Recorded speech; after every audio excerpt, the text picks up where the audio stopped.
আজ হোক বা কাল ইসরায়েলকে গণহত্যার মূল্য দিতেই হবে, এবার হুঁশিয়ারি দিয়ে যা বললেন এরদোয়ান। আর এদিকে ইসরায়েলের পেছনে এক বছরের রেকর্ড $17.9 বিলিয়ন ব্যয় করেছে যুক্তরাষ্ট্র। আর এদিকে হোয়াইট হাউসের সামনে গায়ে আগুন লাগালেন ফিলিস্তিনপন্থী সাংবাদিক। আর এরপরে আমরা জেনে নেব মধ্যপ্রাচ্য সংঘাতকে বিশ্ব শক্তিগুলোর লজ্জাজনক ব্যর্থতা বলে দাবি করেছেন। শুরুতেই থাকছে আজ হোক বা কাল ইসরায়েলকেই গণহত্যার মূল্য দিতে হবে, এবার হুঁশিয়ারি দিয়ে যা বললেন এরদোয়ান। তুরস্কের প্রেসিডেন্ট রিসেপ তাইয়েপ এরদোয়ান বলেছেন, গাজায় 1 বছর ধরে যে গণহত্যা চলছে তার মূল্য শেষ পর্যন্ত ইসরায়েলকেই দিতে হবে। গত বছরের 7 অক্টোবর ইসরায়েলে হামাসের হামলা জবাবে গাজায় শুরু হওয়া যুদ্ধের বর্ষপূর্তিতে এরদোয়ানই হুঁশিয়ারি দেন। এরদোয়ান বলেন, এটা ভুলে গেলে চলবে না, 1 বছর ধরে চলা এই গণহত্যার জন্য আজ হোক বা কাল ইসরায়েলকে মূল্য দিতে হবে।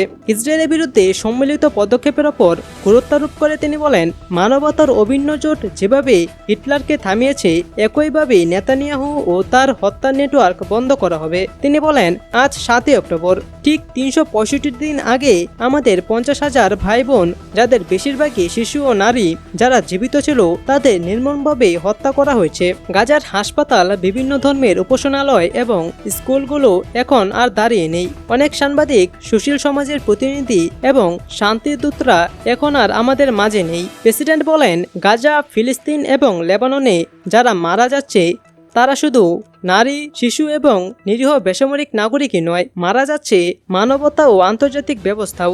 ইসরায়েলের গণহত্যার ঘটনায় ফিলিস্তিন ও লেবাননের জনগণের প্রতি সমবেদনা জানান তুর্কি প্রেসিডেন্ট।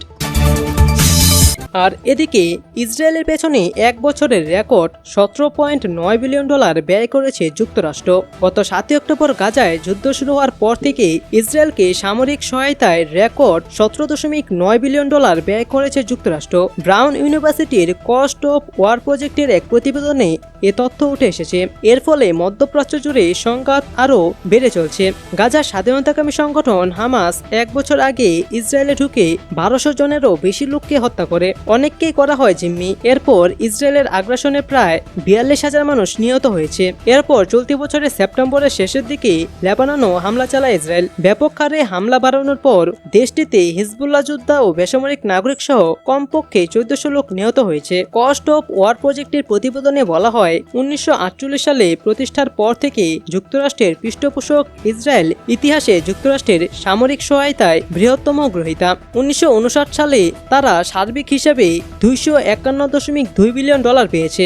আর 2023 সালের 7 অক্টোবর থেকে সহায়তা করা $17.9 বিলিয়ন 1 বছরে ইসরায়েলে পাঠানো সবচেয়ে বেশি সামরিক সহায়তা। 1979 সালে যুক্তরাষ্ট্রের মধ্যস্থতায় ইসরায়েল ও মিশরের মধ্যে একটি শান্তি চুক্তি স্বাক্ষরের সময় যুক্তরাষ্ট্র প্রতি বছর 2 দেশেই শত শত কোটি সামরিক সহায়তার প্রতিশ্রুতি দিয়েছিল। ওবামা প্রশাসন 2028 সাল পর্যন্ত ইসরায়েলের জন্য বার্ষিক ব্যয় $3.8 বিলিয়ন নির্ধারণ করেছিল। গাজা যুদ্ধ শুরু হওয়ার পর থেকেই মার্কিন সহায়তার মধ্যে রয়েছে সামরিক অর্থায়ন, অস্ত্র বিক্রি, মার্কিন মজুদ থেকে কমপক্ষে $4.4 বিলিয়ন অস্ত্র ও নানা সরঞ্জাম হস্তান্তর। এবছর সরবরাহ করা মার্কিন অস্ত্রের বেশিরভাগই ছিল যুদ্ধাস্ত্র, আর্টিলারি শেল থেকে শুরু করে 2000 পাউন্ড বাংকার বাস্টার এবং নির্ভুল গাইডেড বোমা। ইসরায়েলের আয়রন ডোম ও ডেভিস লিং ক্ষেপণাস্ত্র প্রতিরক্ষা ব্যবস্থা থেকে শুরু করে রাইফেল ও জেট ফুয়েল কিনতে $400 কোটি ব্যয় করেছে বলে প্রতিবেদনে বলা হয়েছে। আর এদিকে হোয়াইট হাউসের সামনে গায়ে আগুন লাগালেন ফিলিস্তিনপন্থী সাংবাদিক। ফিলিস্তিনের অবরুদ্ধ গাজা উপত্যকায় চলমান গণহত্যা ও দখলদার ইসরায়েলের আগ্রাসনের প্রতিবাদে যুক্তরাষ্ট্রের হোয়াইট হাউসের সামনে গিয়ে নিজের গায়ে আগুন লাগিয়ে আত্মহত্যার চেষ্টা করেছেন এক সাংবাদিক। এক প্রতিবেদনে দেশটির সংবাদ মাধ্যম নিউ ইয়র্ক পোস্ট এই তথ্য জানায়। প্রতিবেদনে বলা হয়, আত্মহত্যার চেষ্টাকারী ফটো সাংবাদিকের নাম স্যামুয়েল মেনা জুনিয়র। স্থানীয় সময় বিকেল 5টায় এ ঘটনা ঘটে। গাজায় ইসরায়েলের আগ্রাসনের 1 বছরকে সামনে রেখে শনিবার ওয়াশিংটন থেকে লস অ্যাঞ্জেলেস পর্যন্ত বিভিন্ন শহরে বিক্ষোভ করতে রাস্তায় নেমে আসেন ফিলিস্তিনপন্থী বিক্ষোভকারীরা। বিক্ষোভ চলাকালীন সময়েই হোয়াইট হাউসের সামনে ফটো সাংবাদিক স্যামুয়েল আত্মহত্যার চেষ্টা করেন। বিশ্বব্যাপী যুদ্ধবিরতির দাবিতে হওয়া আন্দোলনের অংশ হিসেবেই তিনি নিজের গায়ে আগুন দিয়েছিলেন বলে দাবি করেন তিনি। সাংবাদিকদের নিজের শরীরে আগুন ধরিয়ে দেওয়া সেই ভিডিও ফুটেজ ইতিমধ্যেই সামাজিক যোগাযোগ মাধ্যমে ছড়িয়ে পড়েছে। ভিডিওতে দেখা যায় ম্যানা জুনিয়রকে হোয়াইট হাউসের বাইরে রাস্তার মাঝখানে তার বাম হাতটি আগুনে পুড়িয়ে দেওয়ার পরে ব্যথায় চিৎকার করতে দেখা যায়। এ সময় পুলিশ ও পথচারীরা সাহায্যের জন্য সেখানে ছুটে যায়, তবে ততক্ষণে তার হাত মারাত্মকভাবে পুড়ে যায়। আর এদিকে মধ্যপ্রাচ্য সংঘাতকে বিশ্ব শক্তিগুলোর লজ্জাজনক ব্যর্থতা বললেন পোপ। মধ্যপ্রাচ্যের চলমান যুদ্ধ বন্ধে আন্তর্জাতিক সম্প্রদায়ের অক্ষমতার সমালোচনা করেছেন ক্যাথলিক চার্চের প্রধান পোপ ফ্রান্সিস।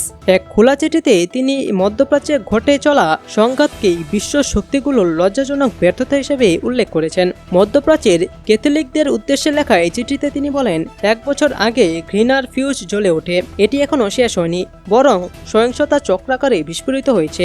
আন্তর্জাতিক সম্প্রদায় এবং সবচেয়ে শক্তিশালী দেশগুলো অস্ত্র পাঠানো বন্ধ করতে এবং যুদ্ধের ট্র্যাজেডির অবসান ঘটাতে লজ্জাজনক অক্ষমতা দেখিয়েছে বলেও উল্লেখ করেন তিনি। শীর্ষ এই ধর্মগুরু বলেন, দেখে মনে হচ্ছে খুব কম লোকই সবচেয়ে বেশি যা প্রয়োজন কাঙ্ক্ষিত সংলাপ এবং শান্তি সম্পর্কে চিন্তা করা। এখনো রক্ত ঝরছে, যেমন অশ্রু ঝরছে, প্রতিশোধের আকাঙ্ক্ষার সাথে সাথে ক্রোধও বাড়ছে। তিনি বলেন, ইতিহাস প্রমাণ করে সহিংসতা কখনো শান্তি বয়ে আনে না, কিন্তু বছরের পর বছর সংঘাত আমাদের কিছু শিক্ষা দেয়নি বলেই মনে হচ্ছে।